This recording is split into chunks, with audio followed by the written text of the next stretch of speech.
Afternoon everyone. पिछले episode में मैंने आपको गॉस थ्योरम एक्सप्लेन किया, इलेक्ट्रिक फ्लक्स के बारे में बताया, area vector, resolution of area vector, solid angle का कॉन्सेप्ट बताया। उसके बाद फील्ड एंड पोटेंशियल के कुछ फार्मूले बताए, उसका ग्राफ बताया। इस टॉपिक को मैं आगे बढ़ाने जा रहा हूँ बच्चों। आज मैं आपको बताने जा रहा हूँ fourth case, electric field and potential difference just outside an infinite charge conducting plane sheet। आप हेडलाइन पे ध्यान दो बच्चों, लिखा है infinite charge conducting plane sheet. ये जो सीट है वो कंडक्टिंग है और प्लेन है और डायमेंशन उसका इनफाइनाइट है। कंडक्टिंग का मतलब हुआ बच्चों वो मेटल से बनी होगी, पतली सी सीट मेटल से बनी होगी। तो इसमें अगर ये चार्ज करोगे तो फील्ड और पोटेंशियल डिफरेंस आप कैसे निकालोगे।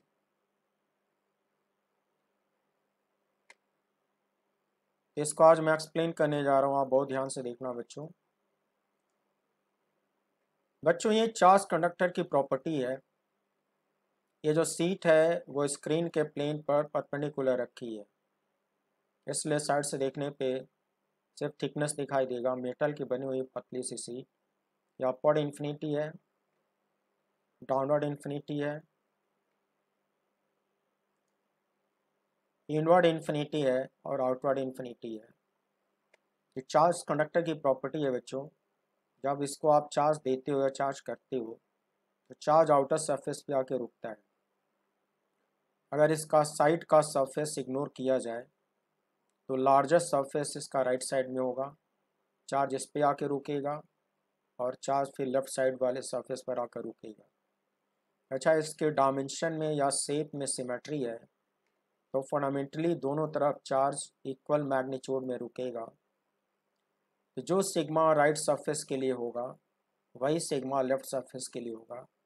अल्टीमेटली बच्चों यहाँ पे चार्जेस की दो लेयर बन जाएगी। This is layer one and you can define this infinite sheet of charge layer 1 and this is infinite sheet of charge layer 2। तो sheet of charge की बच्चों दो लेयर बन जाएगी। तो जो इलेक्ट्रिक फील्ड होगा विसिनिटी में वो इन दोनों लेयर की वजह से होगा। Single layer of infinite sheet of charge, उसका फॉर्मूला आपको पिछले टर्म पे पढ़ाया गया, सिग्मा अपॉन 2 एप्सिलॉन नॉट होता है। तो अगर मैं एक पॉइंट ले लेता हूँ पी राइट साइड में और एक पॉइंट ले लेता हूँ पी लेफ्ट साइड में, और मान लो मुझसे पूछा गया कि इस पॉइंट पर आप नेट इलेक्ट्रिक फील्ड निकालो, तो मैं आपको बताना चाहता हूँ कि अब ये पॉजिटिव लेयर है। इस पॉइंट पर फर्स्ट लेयर का इलेक्ट्रिक फील्ड राइटवर्ड होगा, shown by E1 vector. Second layer भी पॉजिटिव लेयर है तो उसकी वजह से भी इस पॉइंट पर इलेक्ट्रिक फील्ड राइटवर्ड होगा, सोन बाई E2 वेक्टर। तो बच्चों इस पॉइंट पे दो दो इलेक्ट्रिक फील्ड होगा, फर्स्ट लेयर का E1 perpendicularly rightward, second layer का E2 परपेंडिकुलरली राइटवर्ड, और इन दोनों का जो रिजल्टेंट होगा वो नेट इलेक्ट्रिक फील्ड राइटवर्ड आएगा, that is denoted by. Due to same reason बच्चों, अगर एक पॉइंट आप यहाँ पे लेते हो और आपसे नेट इलेक्ट्रिक फील्ड पूछा जाए तो यहाँ पर एक E1 होगा because of this first layer, और यहाँ पर एक E2 होगा because of this second layer. E1 E2 को मैंने अलग से यहाँ पे दिखा रखा है, E1 perpendicularly left side and E2 perpendicularly left side, and these are two electric fields due to two layers। इन दोनों का जो रिजल्टेंट होगा वो नेट इलेक्ट्रिक फील्ड होगा। बच्चों अभी मैं आपको ये बताया कि because of symmetry in shape दोनों लेयर का सिग्मा बराबर होगा, E1 E2 का मैग्नीट्यूड बराबर होगा, और दोनों पैरेलल हैं तो रिजल्टेंट निकालते वक्त इनके मैग्नीट्यूड को सम करना पड़ेगा। तो मैं E का मैग्नीट्यूड निकालना आपको सिखा रहा हूँ और डायरेक्शन मैंने आपको यहाँ पे समझा दिया है। देखिए कैसे निकलता है। At any point P at R equals R, the net electric field magnitude E equals magnitude of E1 plus magnitude of E2। बच्चों ये दोनों वेक्टर पैरेलल थे तो रिजल्टेंट निकालते वक्त इनके मैग्नीट्यूड को सम करना पड़ता है। दोनों लेयर पे सिग्मा सेम था, T1 का मैग्नीट्यूड आएगा सिग्मा बाई 2 एप्सिलॉन नॉट और E2 का भी मैग्नीट्यूड आएगा सिग्मा बाई 2 एप्सिलॉन नॉट। पिछले एपिसोड में आपने सिंगल लेयर का यही फार्मूला सीखा है।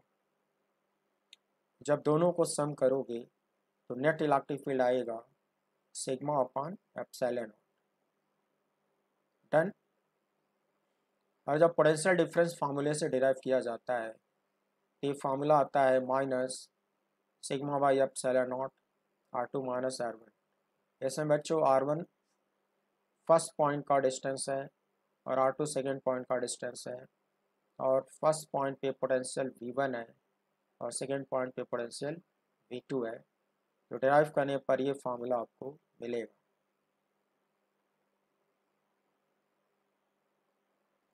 उसके बाद नेक्स्ट केस होगा बच्चों, electric field due to two infinite parallel non conducting sheets of charge. बच्चों यहाँ पे साफ साफ लिखा हुआ है infinite parallel non conducting sheets of charge. जब नॉन कंडक्टिंग होगा तो जितना चार्ज आप जहाँ पे दे दोगे वहीं पे पड़ा रहेगा। तो बच्चों मैं आपको ये बता रहा हूँ, इस फिगर में ये नॉन कंडक्टिंग शीट है, ये मेटल की बनी नहीं है, ये इंसुलेटिंग मटेरियल की बनी है। जैसे किसी पॉलीमर की होगी, रबर होगी, बेकलाइट होगा, प्लास्टिक होगा, माइका होगा, कार्डबोर्ड होगा, पेपर होगा। इंसुलेटेड मटेरियल में कनेक्टिविटी नहीं होती, तो जितना चार्ज जहाँ पे रख दोगे वहीं पे पड़ा रहेगा, वो कंडक्ट होकर सरफेस पर नहीं आएगा। मैंने अज्यूम करा है कि इसके वॉल्यूम के अंदर चार्जेस को यूनिफॉर्मली डिस्ट्रीब्यूट करा दिया गया है और इसके हर पॉइंट पर सरफेस चार्ज डेंसिटी की वैल्यू सिग्मा 1 है जो कि कांस्टेंट है। इसका डायमेंशन इन्फिनिटी है, upward infinity, downward infinity, inward infinity, outward infinity, और ये पेपर के प्लेन पे परपेंडिकुलर रखी हुई है। इसी की पैरेलल बहुत नज़दीक में, बहुत ही नज़दीक में एक और पैरेलल नॉन कंडक्टिंग शीट है, इसमें भी चार्ज यूनिफॉर्मली डिस्ट्रीब्यूटेड है, सिंगल लेयर ऑफ चार्ज है और इसके हर पॉइंट पे सरफेस चार्ज डेंसिटी सिग्मा 2 है जो कि कांस्टेंट माना गया है और इस सिंगल लेयर बना रहेगा, कंडक्ट होकर सरफेस पर नहीं आएगा। बच्चों अब आपसे ये पूछा गया है कि एक पॉइंट अंदर है, वहाँ नेट इलेक्ट्रिक फील्ड निकालो। एक पॉइंट लेफ्ट साइड में है P डैश, वहाँ इलेक्ट्रिक फील्ड निकालो। एक पॉइंट राइट साइड में P डैश, वहाँ इलेक्ट्रिक फील्ड निकालो। मैं बारी बारी से सिखा रहा हूँ आपको। मैं अपने पहले एपिसोड में प्रिंसिपल ऑफ सुपरपोजिशन पढ़ा रखा है कि किसी भी पॉइंट पर इलेक्ट्रिक फील्ड निकालना होगा तो जितने चार्जेज होंगे सभी का कंट्रीब्यूशन इंडिविजुअल लेना होगा, फिर सभी वेक्टर्स का वेक्टर रिजल्टेंट निकालना होगा। बच्चों इसमें एजम्पशन है कि ये जो P डैश है वो इसके बहुत नज़दीक में है, बहुत दूर होगा तो फिर यूनिफॉर्म इलेक्ट्रिक फील्ड की थ्योरी फेल हो जाती है। ये पॉइंट बहुत करीब में होना चाहिए।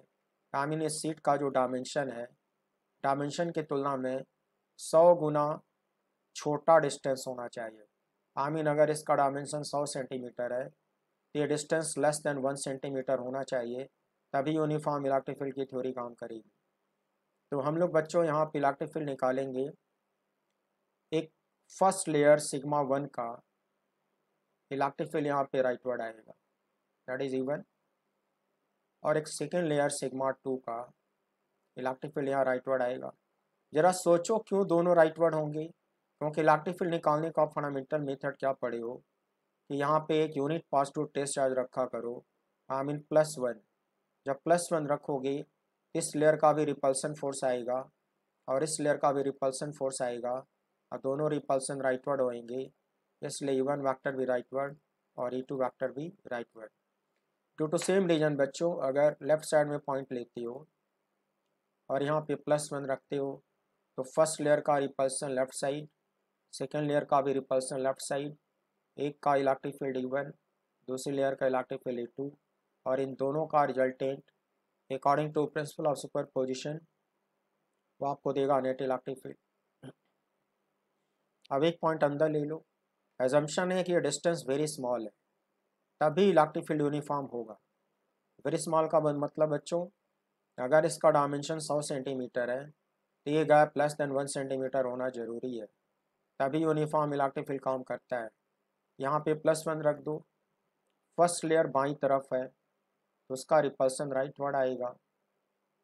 सेकेंड लेयर दाहिनी तरफ है तो उसका रिपल्सन लेफ्टवर्ड आएगा। तो ये कहलाएगा E1 वैक्टर, ये कहलाएगा E2 vector.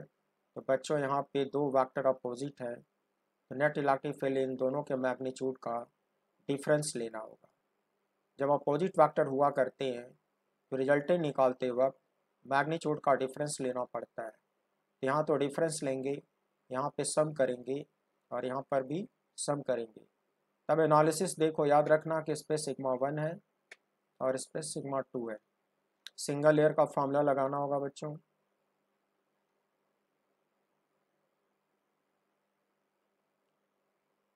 The magnitude of resultant intensity at point P dash is given by magnitude of E1 plus magnitude of E2, क्योंकि बच्चों P dash पे दोनों वेक्टर पैरेलल थे। मैग्नीट्यूड को सम करोगे तो सिंगल लेयर का फॉर्मूला आप पढ़ चुके हो। It should be sigma 1/2 epsilon not and it should be sigma 2/2 epsilon not. बच्चों इसको ले लो कॉमन, ब्रैकेट में आएगा sigma 1 plus sigma 2। So this is net electric field magnitude at point P dash. Got it? Then at a point in between the sheets like P, we have since E1 and E2 are oppositely directed. बच्चों ये दोनों vector opposite थे तो resultant निकालते वक्त इनके magnitude का difference लिया जाएगा, E1 माइनस E2, और मिलेगा magnitude of net electric field. Formula आप ऊपर देख चुके हो। This is E1 and this one is E2। 1/2 epsilon not common ले लो, ब्रैकेट में आता है sigma 1 minus sigma 2। Now this total will give you magnitude of net electric field. In the special case of sigma 1 equal sigma 2, एक assumption लो कि किसी question में ये दोनों बराबर दिए गए। मान लो अगर ये दोनों बराबर होंगे तो डिफरेंस 0 आएगा। तो इंटरनल पॉइंट P पर नेट इलेक्ट्रिक फील्ड 0 आएगा और एक्सटर्नल पॉइंट P डैश पर ये सिग्मा प्लस सिग्मा डबल हो जाएगा। तो ये टोटल सॉल्व हो के आएगा सिग्मा/एप्सिलॉन और डबल हो जाएगा और इंटरनल पॉइंट पर ये डिफरेंस 0 हो जाएगा। ऐसे क्वेश्चन आपको मिलेंगे, याद रखना।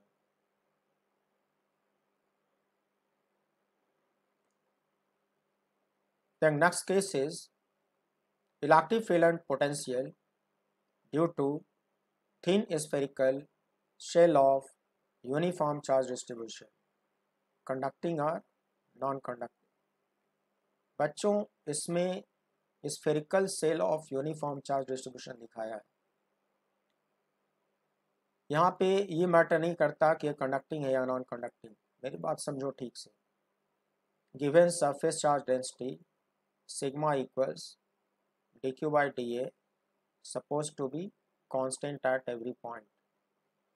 बच्चों अगर ये मेटल की बनी होगी, आई मीन कंडक्टिंग होगी, इसको चार्ज आप दोगे तो रिपल्सन की वजह से वो कंडक्ट होके सरफेस पर चला आएगा, अंदर नहीं रुकेगा। कंडक्टर में रिपल्सन फोर्स आउटवर्ड लगता है तो सभी चार्जेस निकल के यहाँ सरफेस पर चले जाते हैं और जब सभी सरफेस पर आ जाएंगे तो भी चार्ज की सिंगल लेयर ही बनेगी। और अगर ये नॉन कंडक्टिंग हुआ तो अंदर जहाँ पे जितना चार्ज रख दोगे वही चार्ज पड़ा रहेगा, जहाँ रख दोगे वहीं पे पड़ा रहेगा, तो भी सिंगल लेयर मेंटेन रहेगी। तो बच्चों ये कंडक्टिंग हो चाहे नॉन कंडक्टिंग, चार्ज की तो सिंगल लेयर ही रहेगी। अब थिन सेल का मतलब इसकी वॉल थिकनेस वेरी स्मॉल मानी जाएगी as compare to radius R। इसके तुलना में ये थिकनेस नेग्लिजिबल मानी जाएगी और ये चार्ज की सिंगल लेयर है और चार्ज को यूनिफॉर्मली डिस्ट्रीब्यूटेड माना जाएगा। इस फिगर में टोटल चार्ज पे स्मॉल q दिखाया हूँ और इसको सेल ऑफ चार्ज लिखा हूँ, इसका मीन रेडियस R लिखा हूँ। दो केस बना रहा हूँ बच्चों, एक एक्सटर्नल पॉइंट जिसका डिस्टेंस स्मॉल r, एक इंटरनल पॉइंट P डैश जिसका डिस्टेंस स्मॉल r। इसमें इस रेडियल डिस्टेंस को वेरिएबल माना गया है, सिंबल इसका बदलता नहीं है, स्मॉल आर ही लिखते हैं और कहते हैं कि ये क्वांटिटी वेरिएबल है। तो दो केस ले रहा हूँ, तो दो आपको फार्मूले अलग अलग सिखाए जाएंगे और डेरिवेशन आपको वॉल्यूम 2 में मैं बाद में पढ़ाऊँगा। आज फार्मूला और ग्राफ डिस्कस करूँगा, तो उसको आप कंसंट्रेट होकर देखना। देखो case one, at an external point P, external point का मतलब बाहर वाला point, small R greater than capital R होगा। बच्चों एक्सटर्नल पॉइंट पर इलेक्ट्रिक फील्ड इंटेंसिटी का मैग्नीट्यूड आता है डिराइव करने पर 1/4 pi epsilon naught Q by small R square. बच्चों अगर क्यू को मैं सिग्मा में कन्वर्ट कर डालूँ, बच्चों ये जो टोटल चार्ज क्यू है उसको सिग्मा में कन्वर्ट करा जाए, तो सिग्मा आप डिफाइन कैसे करोगे? सिग्मा का मतलब होगा बच्चों whole of the charge upon whole of the area, spherical surface area. तो सिग्मा को डिफाइन करना पहले मैं सिखा दूँ। Whole of the charge Q upon whole of the surface area 4 pi capital R square. Mind it, total charge upon total surface area, और total surface area बच्चों sphere का कितना होता है? 4 पाई कैपिटल आर स्क्वायर होगा, capital R square, small are नहीं। इस फार्मूले से क्यू की वैल्यू निकाल के सिग्मा के टर्म यहाँ पे रख दोगे तो काफ़ी कुछ कट जाएगा, और कटने के बाद इतना बचेगा, ये करके देख लेना। बचेगा बच्चों sigma into capital R square upon epsilon naught into small R square. ये इंटेंसिटी ऑफ इलेक्ट्रिक फील्ड इतना बचेगा। Got it? और बच्चों उसी पॉइंट पर जब हम लोग फार्मूले से पोटेंशियल डिराइव करते हैं तो ये फार्मूला आएगा डिराइव होके 1/4 pi epsilon naught Q by small R. और जब क्यू की वैल्यू सिग्मा के टर्म में रखी जाएगी, क्या रखोगे बच्चों? क्यू की वैल्यू रखोगे sigma into 4 pi capital R square. 4 पाई कटेगा, सिग्मा आर स्क्वायर बचेगा और डिनोमिनेटर में एप्सिलॉन नॉट आर बचेगा। ये फार्मूला क्रिएट हो जाएगा। और ये एक्सटर्नल पॉइंट के दो फार्मूले हैं। डोमेन होगा small R more than capital R. बच्चों कहते हैं कि ये फार्मूला सरफेस तक काम करेगा। अगर इस फार्मूले को सरफेस पे वैलिड मान लिया जाए, स्मॉल आर की जगह पे कैपिटल आर रखोगे, स्मॉल आर को कैपिटल आर रख दो और सरफेस पर निकालो ई आर। देखो यहाँ पे रख दो कैपिटल आर, यहाँ भी रख दो कैपिटल आर, तो एक फार्मूला ऐसे आएगा। अब कैपिटल आर यहाँ रखोगे तो दोनों कैंसिल आउट होंगी, क्या बचेगा? Sigma upon epsilon not. बच्चों यहाँ भी कैपिटल आर रख दो, ये मिलेगा। यहाँ भी कैपिटल आर रख दो, आर स्क्वायर कट के सिंगल आर बचेगा, ये फार्मूला मिलेगा। तो सरफेस पर ये दो फार्मूले आएंगे for small R equal to capital R. Got it? फार्मूले अभी लर्न करो, डेरिवेशन में सिखा दूंगा बाद में, परेशान मत होना, मैं डेरिवेशन सिखाऊंगा, ठीक है? अभी आप फार्मूले लर्न करके काम चलाओ। केस 2 बनाओ। At an internal point P dash, जो डायग्राम में दिखाया हूँ, इंटरनल पॉइंट का रेडियल डिस्टेंस कैपिटल आर से छोटा होगा। गॉस लॉ से डिराइव किया जाएगा। तो इंटरनल स्पेस में इलेक्ट्रिक फील्ड 0 आता है और इंटरनल स्पेस में पोटेंशियल बच्चों उतना ही आता है जितना सरफेस पर आता है। आई मीन कांस्टेंट होगा। दो फार्मूले सरफेस के लिए पढ़े हो, तो जितना पोटेंशियल सरफेस पर होता है उतना ही पोटेंशियल इंटरनल स्पेस में हर पॉइंट पर होता है। ये कांस्टेंट होता है, वेरिएबल नहीं होता है। So at every internal point, electric field becomes 0 and potential remains constant, same as that on the surface. Got it? याद रखना, electric field intensity is 0 everywhere inside the charge cell. अब graph देखो कैसा होगा।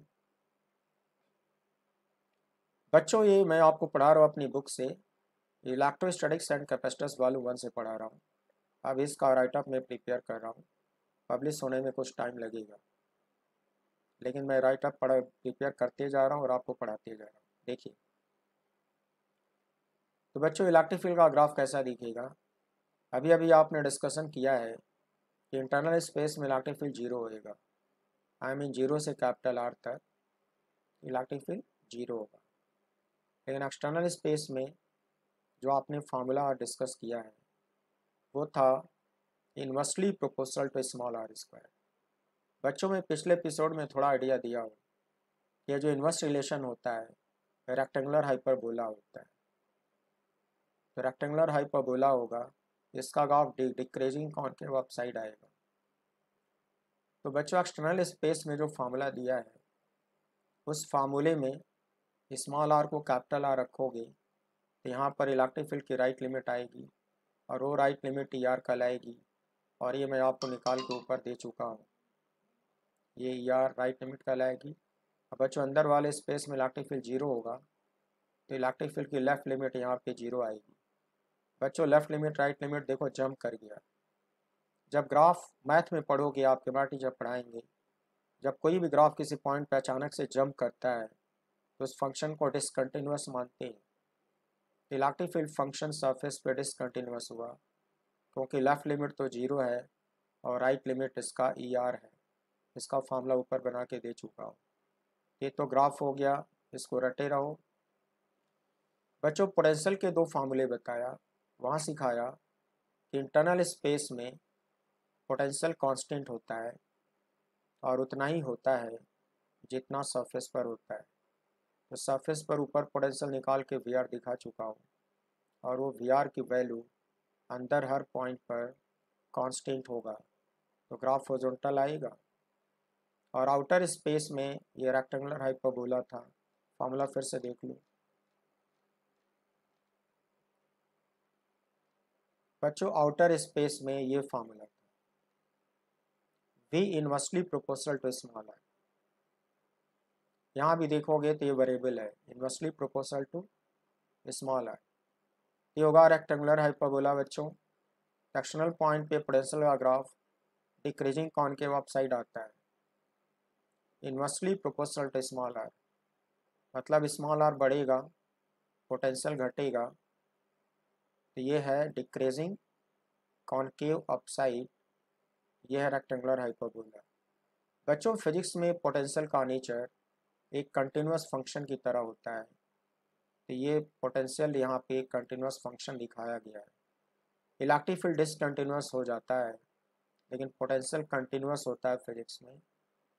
तो ये राइट लिमिट और left limit इसकी बराबर आती है, इसलिए फंक्शन कंटिन्यूस है। मगर ये ग्राफ यहाँ पे नुकीला है, पॉइंटेड है, ये डिफरेंशिएबल नहीं होगा। पिछले एपिसोड में बता चुका हूँ कि जो ग्राफ पॉइंटेड होते हैं, नुकीले होते हैं, वहाँ दोनों तरफ दो टेंजेंट आता है, टेंजेंट का स्लोप डिफर करता है, इसलिए फंक्शन डिफरेंशिएबल नहीं होता। तो सरफेस पर ये ग्राफ नुकीला है, पॉइंटेड है, तो पोटेंशियल फंक्शन कंटिन्यूस तो होगा बट डिफरेंशिएबल नहीं होगा। इस ग्राफ को लर्न किए रहो। एनालिसिस में आपको वॉल्यूम 2 में सिखाऊंगा क्योंकि फंक्शन एंड ग्राफ में पढ़ा चुका हूँ, मेथड पढ़ा चुका हूँ, केवल एनालाइज करना बाकी है। ये ग्राफ इसी तरह से आता है। मैंने यहाँ पे नोट लिख रखा है बच्चों कि potential function V R is continuous but not differentiable at small r equals capital R, but electric field function ER is discontinuous and non-differentiable at r equals capital R। बच्चों ये मैथ में आपके teacher पढ़ाएंगे कि differentiability की essential condition होती है कि पहले तो ग्राफ कंटिन्यूअस होना चाहिए, और अगर ग्राफ डिसकंटिन्यूअस है तो हर हाल में वो नॉन डिफरेंशिएबल ही होता है। चूँकि ये इलेक्ट्रिक फील्ड फंक्शन डिसकंटिन्यूअस निकला तो हर हाल में नॉन डिफरेंशिएबल ही होगा, इसलिए ये कमेंट मैंने लिखा है।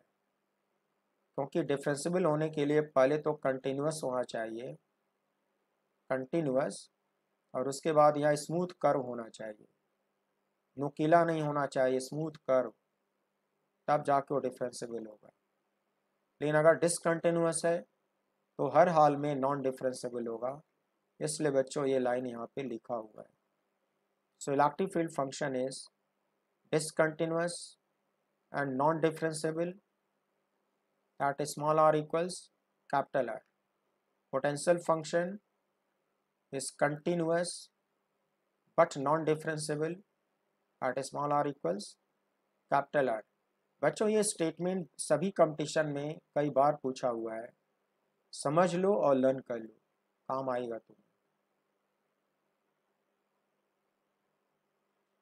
इसके बाद बच्चों नेक्स्ट केस है electric field and potential due to solid sphere of uniform charge distribution. इस डायग्राम में एक सॉलिड स्फीयर दिखाया हुआ है।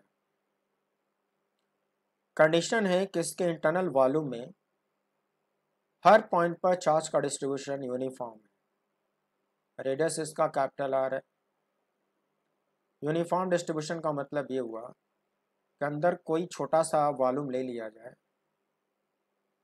dv, उसके अंदर बहुत थोड़ा सा चार्ज होगा dq, इसको कहते हैं volume charge density rho, that is dq by dv। ये हर पॉइंट पे क्या माना गया है, कांस्टेंट माना गया है। बच्चों ये भी माना गया है कि टोटल चार्ज का मैग्नीट्यूड q के बराबर है, रेडियस कैपिटल आर है। मुझको इलेक्ट्रिक फील्ड और पोटेंशियल चाहिए। दो केस फिर से बनेगा, एक external point P, radial distance small r, एक internal point P dash, radial distance small r। Small r को वेरिएबल मानते हैं। इलेक्ट्रिक फील्ड बच्चों यहाँ भी रेडियल ही आएगा सिमेट्री की वजह से, और इलेक्ट्रिक फील्ड यहाँ भी रेडियल ही आएगा सिमेट्री की वजह से। +1 रखोगे रिपल्सन फोर्स रेडियली आउटवर्ड आता है, +1 यहाँ भी रखोगे रिपल्सन फोर्स रेडियली आउटवर्ड ही आता है, इलेक्ट्रिक फील्ड तो रेडियल ही होएगा। मैं बच्चों आपसे ये डिस्कस कर रहा हूँ कि क्या ये जो स्फीयर है कंडक्टिंग हो सकता है। बच्चों कंडक्टर की प्रॉपर्टी है उसमें चार्ज मूव कर सकता है एक जगह से दूसरी जगह। अगर ये मेटल का बना होगा तो इन सभी चार्जेज में म्यूचुअल रिपल्सन होगा, म्यूचुअल रिपल्सन से एक दूसरे से दूर जाना चाहेंगे और दूर जाने की टेंडेंसी की वजह से ये निकल आएंगे बाहर, और बाहर आकर सरफेस पर ही रुकते हैं। तो अगर ये मेटल का बना होता तो अंदर चार्ज रुकता नहीं, वो बाहर आके सरफेस पे रुकता, लेकिन इसमें तो अंदर दिखाया गया। इसका साफ मतलब है कि ये कंडक्टिंग मटेरियल का बना हुआ नहीं है, ये किसी नॉन कंडक्टिंग मटेरियल का बना है। नॉन कंडक्टिंग में चार्ज मूव नहीं करता, तो रिपल्सन फोर्स के बावजूद भी चार्जेस मूव नहीं करेंगे। जहाँ पे जितना चार्ज रख दोगे वहीं पे वो पड़े रहेंगे।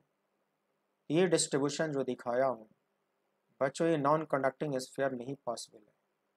आई मीन ये वुडन होगा या प्लास्टिक का होगा या पॉलीमर का होगा या माइका का बना होगा या कार्डबोर्ड का बना होगा, किसी इंसुलेटिंग मटेरियल का ही बना होगा, तभी इसके पूरे वॉल्यूम में चार्ज दिखाया गया है।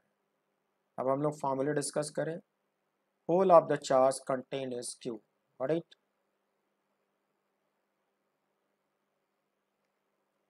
Case 1, at an external point P is small r greater than capital R. Magnitude of electric field, on derivation this comes out 1 by 4 pi epsilon naught Q by R square। बच्चों इसको रो में convert कर सकता हूँ, कैसे? रो को इसमें constant बताया गया है, मैथ की थ्योरी कहती है कि जब इस तरह का कोई डिफरेंशियल क्वांटिटी कांस्टेंट होती है तो उसकी इंस्टेंटेनियस वैल्यू और उसकी एवरेज वैल्यू इक्वल होती है। बच्चों ये जो डेफिनेशन है ये इंस्टेंटेनियस कहलाता है और एवरेज का मतलब होता है whole of the charge upon whole of the volume. चूँकि ये कांस्टेंट है इसकी वैल्यू इसके एवरेज वैल्यू के बराबर होगा और एवरेज वैल्यू होगा whole of the charge upon whole of the volume. Sphere का वॉल्यूम रटा है आपको 4/3 पाई कैपिटल आर क्यूब। तो बच्चों रो का वैल्यू निकालने का एक तरीका होएगा whole of the charge cube divided by its whole volume that is 4/3 pi capital R cube. Got it. इससे रो निकाल के क्यू को रो में कन्वर्ट करो। तो टोटल चार्ज को रो में कैसे कन्वर्ट करोगे बच्चों? Now total charge Q equals rho into whole of the volume. Whole of the volume कैसे लिखोगे? 4/3 पाई कैपिटल आर क्यूब। बच्चों ये काम आप कर लेना। मैं यहाँ डायरेक्ट लिख दिया हूँ क्यू की वैल्यू पुट किया हूँ rho into 4/3 pi capital R cube. Got it. देखो 4 पाई तो कट गया, नीचे 3 बचेगा, एप्सिलॉन नॉट बचेगा, ऊपर रो कैपिटल आर क्यूब बचेगा, नीचे स्मॉल आर स्क्वायर बचेगा। तो रो में एक फार्मूला और बन गया और डिराइव करने पर एक्सटर्नल पॉइंट पे पोटेंशियल का ये फार्मूला आता है 1/4 pi epsilon naught Q by small R. अब पिछली क्वेश्चन की तरह इसके जैसा जब इसको रो में यहाँ पे रखोगे तो बच्चों इसकी जगह पे क्या लिखोगे? Rho into 4/3 pi capital R cube. फिर से 4 पाई कटेगा, फिर से बचेगा नीचे 3 एप्सिलॉन नॉट, फिर से ऊपर आएगा रो इंटू आर क्यूब और नीचे आएगा सिंगल आर। बच्चों एक्सटर्नल स्पेस में ये पोटेंशियल का फॉर्मूला हुआ। स्मॉल आर वेरिएबल है, इसको कहोगे potential V inversely proportional to R. I mean rectangular hyperbola is it. और इसको कहोगे electric field inversely proportional to R square. बच्चों ये भी हुआ रेक्टेंगुलर हाइपरबोला, याद रखना। वैसे तो ये फार्मूला आपने बाहर के लिए डिराइव किया है लेकिन ये फार्मूला आउटर सरफेस तक काम करेगा। आउटर सरफेस से लेकर इन्फिनिटी तक काम करता है ये। तो आउटर सरफेस पर लिमिटिंग वैल्यू कैसे निकालोगे? Small R tends to capital R करोगे। तो जब यहाँ पे स्मॉल आर को कैपिटल आर पुट कर डालोगे, यहाँ कैपिटल आर पुट कर डालोगे, एक फार्मूला ये आएगा और एक फार्मूला ये आएगा। यहाँ भी कैपिटल आर पुट करो और यहाँ भी कैपिटल आर पुट करो, एक फार्मूला सरफेस पर ये आएगा और एक फार्मूला ये आएगा। ये राइट लिमिट कहलाएगा बच्चों, क्योंकि इसको निकालने के लिए एक्सटर्नल स्पेस का फार्मूला यूज करे हो। तो ये V की राइट लिमिट और इलेक्ट्रिक फील्ड की राइट लिमिट ये मैंने निकाल लिया। अब आप केस 2 पर आ जाओ। At an internal point P dash small R less than capital R. मैंने ऊपर डायग्राम में एक अंदर का पॉइंट दिखाया है P डैश, वहाँ पे कंडीशन मानी जाएगी। बच्चों डिराइव करने पर इलेक्ट्रिक फील्ड का ये फॉर्मूला आएगा 1/4 pi epsilon naught Q by capital R cube into small R. और जब इसको रो में कन्वर्ट करोगे कैंसिल होके ये मिलेगा इंटरनल पॉइंट। बच्चों मैंने आपको बताया कि ये वेरिएबल है और बाकी ये सब का सब कांस्टेंट है। इसको लिखा जाएगा electric field directly proportional to small R. Is it? Directly proportional to small R. यहाँ से भी लिख सकते हो electric field directly proportional to small R. तो बच्चों स्मॉल आर का directly proportional straight line graph आएगा, जैसे कोऑर्डिनेट ज्योमेट्री में पढ़ते हो y इक्वल्स mx। तो y इक्वल्स mx टाइप के इक्वेशन हुआ, r पे सिंगल पावर हुआ, इसका ग्राफ इंटरनल पॉइंट पे आएगा straight line passing through origin. और बाहर वाले पॉइंट पे आएगा rectangular hyperbola. Is it? Potential का फॉर्मूला देखो, डिराइव करने पर इंटरनल पॉइंट पे पोटेंशियल का ये फॉर्मूला आएगा, 1/4πε0 Q/2r³ with in bracket 3r² minus small r²। जब Q को रो में कन्वर्ट करा जाएगा तो कैंसिल होकर ये फार्मूला बचेगा, ρ/6ε0 3r² minus small r² for internal space. बच्चों ये पूरा कांस्टेंट है और ये भी कांस्टेंट है, मगर ये वेरिएबल है। ये कांस्टेंट है, ये भी कांस्टेंट है, मगर ये वेरिएबल है। फंक्शन एंड ग्राफ वाले चैप्टर में पढ़ाया हूँ कि अगर यहाँ पे x लिख दिया जाए, यहाँ y लिख दिया जाए, y पे पावर 1 और x पे पावर 2 और ये न्यूमरेटर में है, बाकी कांस्टेंट है, तो फंक्शन एंड ग्राफ में सिखा चुका हूँ कि ऐसा फंक्शन पैराबोला होता है। तो बच्चों ये वेरिएशन पैराबोलिक होगा और r बढ़ेगा, ये डिफरेंस घटेगा तो पोटेंशियल भी घटेगा, तो पोटेंशियल डिक्रीजिंग फंक्शन होगा। तो ये भी पैराबोला हुआ। ये फंक्शन बच्चों पैराबोलिकली डिक्रीजिंग होगा। ग्राफ में आपको सिखा दे रहा हूँ कैसे बनता है। यहाँ मैंने रिमार्क लिखा है, the electric field intensity due to a non conducting uniformly charge sphere. देखो बच्चों अभी अभी समझाया हूँ कि इसका नॉन कंडक्टिंग होना जरूरी है। Uniformly charge sphere at an internal point is proportional to the distance r of the point from the center of the sphere।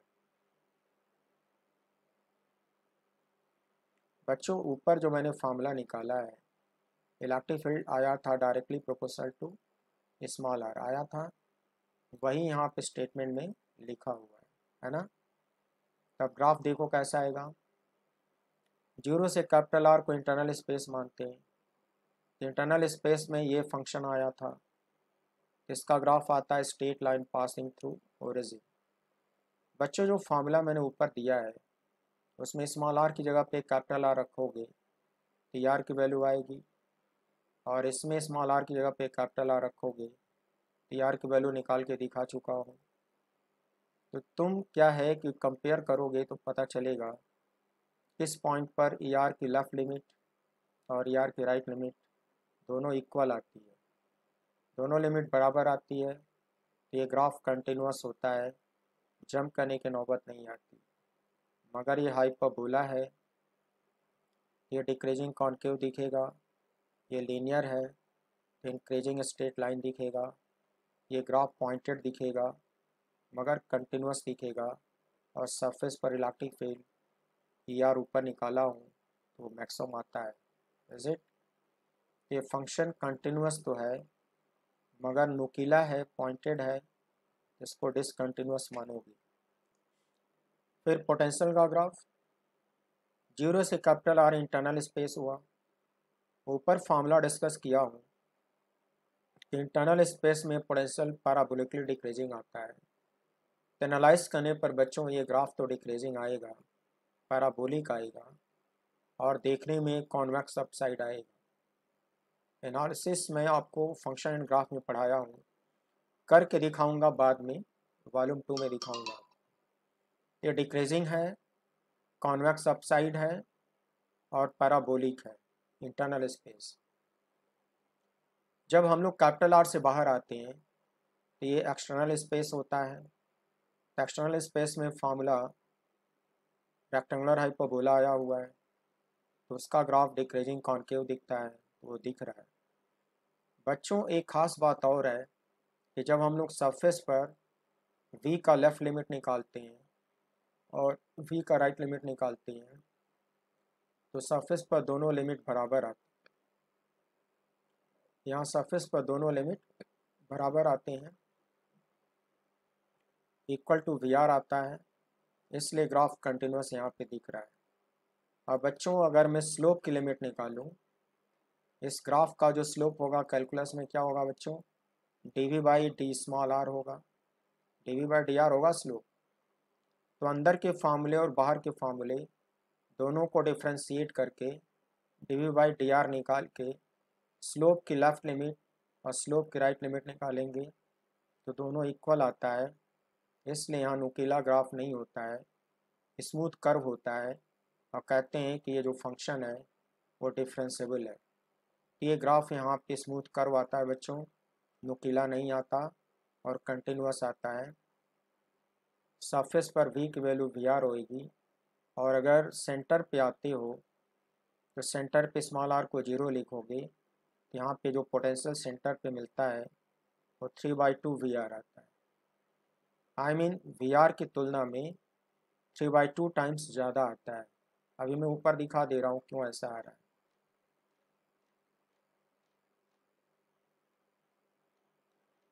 देखो VR का ये फॉर्मूला तुमको सिखा चुका हूँ, देख लो, 1/4 pi epsilon naught Q by R दिखा चुका हूँ। अब सेंटर पे निकालना सिखा रहा हूँ। सेंटर पे भी निकालने के लिए इंटरनल स्पेस का ये फॉर्मूला यूज़ करोगे। तो बच्चों सेंटर पे जब भी कोई पूछेगा तो इसको 0 रखोगे, ये 0 हो गया, ये बचेगा, ये बचेगा, इसमें से 3/2 को बाहर निकालो और r क्यूब को r स्क्वायर से कटा दो, यहाँ क्यू बाई आर आएगा, 1/4 पे एप्सिलॉन नॉट आएगा, 3/2 बाहर आएगा। ये पूरी की पूरी क्वांटिटी v कैपिटल R की तुलना में 3/2 टाइम्स आएगी। ध्यान से समझो, इसलिए कहते हैं बच्चों यहाँ सेंटर पे जो पोटेंशियल आता है वो मैक्सिमम आता है और वो 3/2 VR आता है। और जैसे जैसे हम लोग बाहर जाते हैं पोटेंशियल लगातार घटता है, लगातार घटता है और इन्फिनिटी पे जाते जाते 0 हो जाता है। मगर इंटरनल स्पेस में पैराबोलिकली डिक्रीजिंग होता है, कॉन्वेक्स अपसाइड होता है। एक्सटर्नल स्पेस में हाइपरबोलिकली डिक्रीजिंग होता है, कॉनकेव अपसाइड होता है। बच्चों इलेक्ट्रिक फील्ड कैसा होगा, इंटरनल स्पेस में इंक्रीजिंग होगा, लीनियर होगा, straight line passing through origin होगा, सरफेस पर मैक्सिमम होगा, उसके बाद हाइपरबोलिकली डिक्रीजिंग होगा, कॉनकेव अपसाइड होगा। अब बच्चों इसको हम लोग नोट्स में कैसे लिखते हैं, potential function VR is continuous and differentiable at small r equals capital R, but electric field function ER is continuous and non-differentiable at small r equals capital R। देखो बच्चों ये कंटिन्यूस है मगर नॉन डिफरेंशिएबल है क्योंकि नुकीला है, और ये कंटिन्यूस भी है और डिफरेंशिएबल भी है, इसीलिए स्मूथ कर्व है, ये नुकीला नहीं है। वही यहाँ पे कमेंट लिखा हुआ है। सो प्यारे बच्चों आज टाइम ज़्यादा होने जा रहा है, इसलिए ये जो टॉपिक है या केस है इसको अगले एपिसोड में कवर करूँगा, electric field and potential due to a finite line of uniform charge distribution. इसके आगे अभी बहुत सारे केस और फार्मूले होंगे, बहुत सारे ग्राफ होंगे, वो हम लोग डिस्कशन करते रहेंगे अच्छे से। और आज बस यहीं तक मैं आपको पढ़ाता हूँ बच्चों, और इसके हर एपिसोड बड़े इंपॉर्टेंट हैं क्योंकि ये पूरा टॉपिक मैथमेटिकल है। तो आप बहुत ही सीरियस होके कंसंट्रेट होके वीडियो लेक्चर आप फॉलो करिएगा और आपको समझ में आएगा। मैं फिर से वादा करता हूँ कि डेरिवेशन में आपको वॉल्यूम 2 पब्लिश करने के बाद पढ़ा दूँगा और पढ़ाऊँगा ज़रूर। अभी आप फार्मूले की डिस्क्रिप्शन और ग्राफ का पैटर्न दे के काम चला लो, सो दैट कमिंग एग्जाम्स आप अच्छे से कर लो, और डेरिवेशन तो मैं आपको पढ़ाऊँगा ही। तो अब ये सारे केस बचे हुए अगले एपिसोड में मैं आपको पढ़ाता हूँ। प्यारे बच्चों मेरे साथ पेशेंस के साथ इतनी देर तक बने रहने के लिए thank you very much and wish you good day and see you again